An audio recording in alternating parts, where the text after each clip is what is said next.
Hey guys, this is Hot Noob here, and unfortunately my Microsoft Visual Studio isn't working right now. So rather than doing a programming tutorial on C# or C++ or whatever, I'm going to be doing one on HTML5.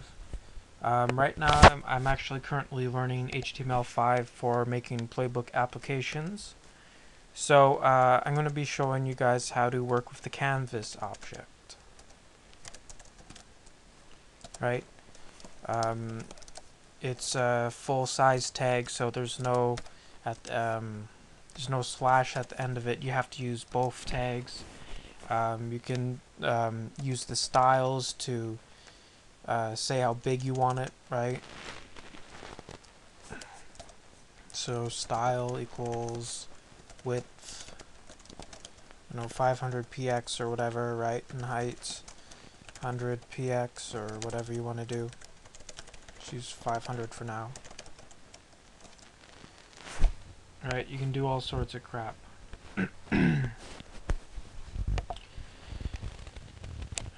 So I'm just going to save this somewhere so we can see it.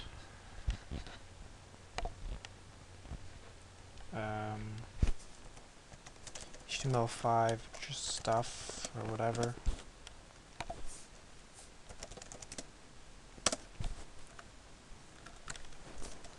So I'm just going to open it up before we continue. See, we're in the server, so HTML5 stuff and index.php. Now, as you can see, if I've already put some stuff here, those are just some notes or whatever. So with HTML5 canvas object, the main stuff is in the JavaScript. Oops. Damn it. Come here, piece of shit. Oh, that. There we are.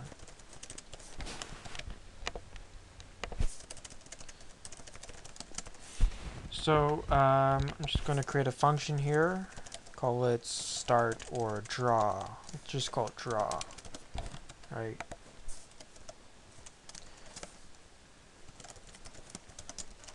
Sure, there's no point, but for some odd reason, I just want it above, or in the head, actually. Whatever, just move it down there. It doesn't matter where you put it. So anyway, first things first, you want to get the canvas object. So let's call this variable canvas equals documents dot get elements by ID. Right, let's give this ID, I don't know, graphics area or whatever.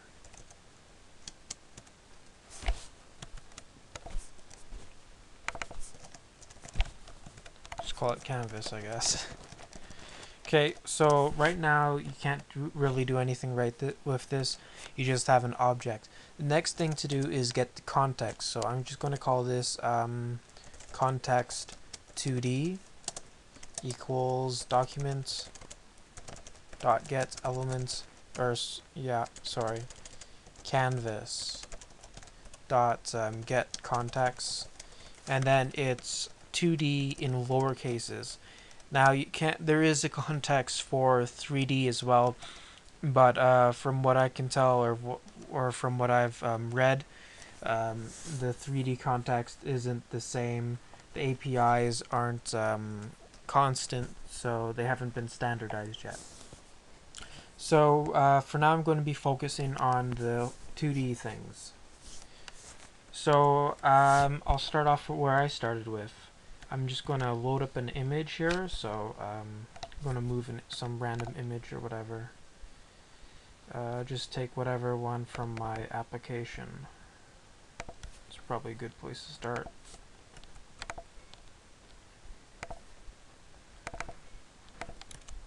So particle.png, so we're just going to say var whatever image equals new image, right? And just go image dot src equals particle dot png, right? You just however you'd load any image in JavaScript, right? Then the next step is to use the context object.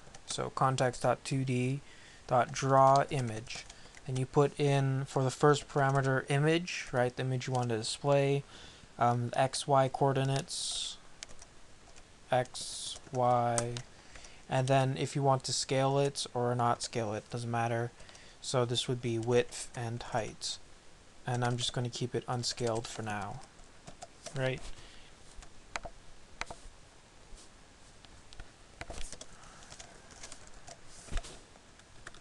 So I'm just going to refresh it and see what happens. And of course something didn't go right. No. And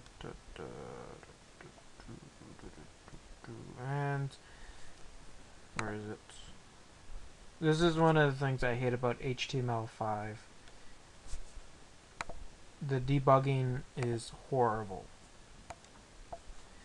For some odd reason, errors don't show up with the whole debugger and crap like that.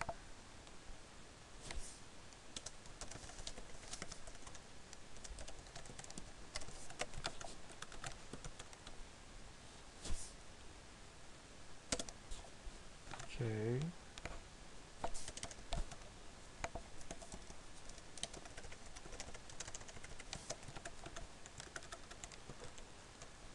I'm just gonna pause this while I figure out how to make it work. Okay, well that was just really pathetic. Apparently it's just bugging out on Chrome. It's not working on Chrome. Just doesn't like that image, I guess. So anyway, as you can see, that's pretty much just how you draw the image. You can resize it, right? Oops. Fresh. There you go. It's resized and whatever. So the next thing I'm going to be covering is the lines, or not the lines, the rectangles.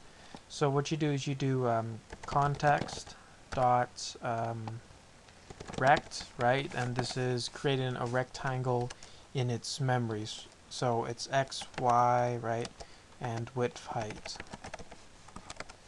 And then context dot fill style, right? This is one of the things I really don't like. I wish that the functions were more like computer programming, where you'd send all of the parameters through the function rather than having to change all these parameters, because it just gives me a feeling that this is just inefficient somehow. Anyway, say red context dot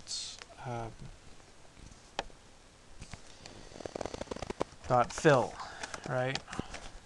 And the reason why I think it's inefficient is because when you're saying fill style equals red, right, it's being parsed, right? The word is being converted into like the XML, or I mean not XML, but hexadecimal numbers or whatever, the color, every time that you're inputting the parameter, right?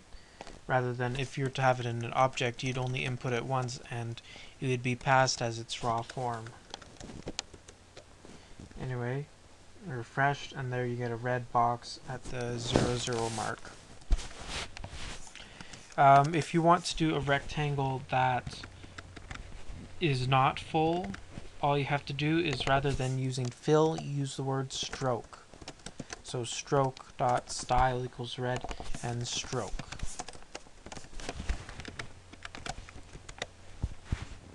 Right? And then I believe it's width, or lined width, to change the width of the stroke. Or is it stroke width? I'm just going to check if that works. There, yeah, so it's line width. And as you can see, it works a bit differently with the coordinate system, which is, you know, disappointing. So HTML5 has a lot of issues. The next thing is lines. So when you're drawing a line, the first thing you do is you say move to, and this would be your starting point of the line, right? 100 or whatever. let's go 200, right? And then you do context dot line 2, and right now your point is at 200 by 200 pixels, right? Now let's make it to 200 by 300 to make a vertical line, and then context dot line to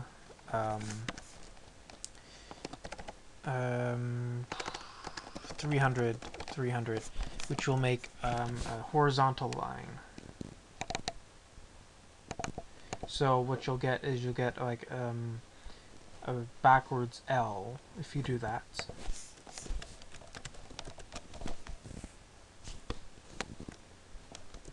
Whoops, and then forgot the stroke. And right now the stroke style is set at red. So it should be a red back L. Sorry, not backwards L, it makes an L. Right? So for each line you have to use the context.move to, which sort of like moves the pointer, you could say, or you could think in your head, right? You move your mouse here and then you draw a line with it or something, right? Right, so 400, 400, and then context.line to 500, 400, which would make a horizontal line. Whoops. Forgot the stroke.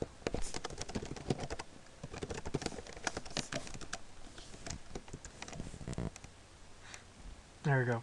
The next thing is the draw text. So I'm just going to do, I guess 100 will do. So context.draw text. You put in your text that you want to draw this, and you put in your coordinates, 10, 10, right? And for the text, it uses the stroke style. So, I don't know.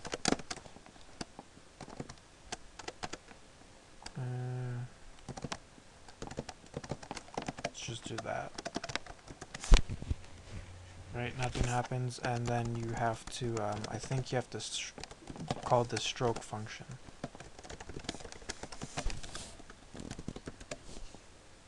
Nope, 1 second. Sorry, my bad, it was, not draw text, fill text. And it's fill style. There we go, so draw this. And then do change the font, or whatever you go, context.font equals, I don't know, 30px. I think that should keep it with the default font. And that's another bummer with html5. The way the fonts work and stuff, you have to be very careful with the coordinates, because if you change the font size, it changes the coordinates. So HTML5 has a lot of issues, but it seems, you know, that you can supposedly do more with it. Honestly, though, I think you can do just as much with normal JavaScript. Only difference is HTML5 is more efficient than if you were to do it with JavaScript and HTML elements. So, I guess I have to go get to that folder again.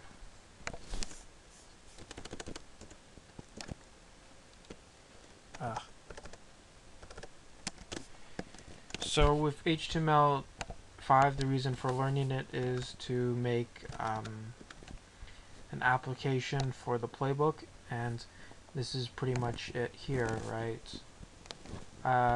Just this is all I got right now. It's just a simple little thing, right? And you type words on your pad or whatever. Anyway, this is Hot Noob. Come check out my blog at hotnoob.com. If you have any questions, comments, or whatever, please post them up.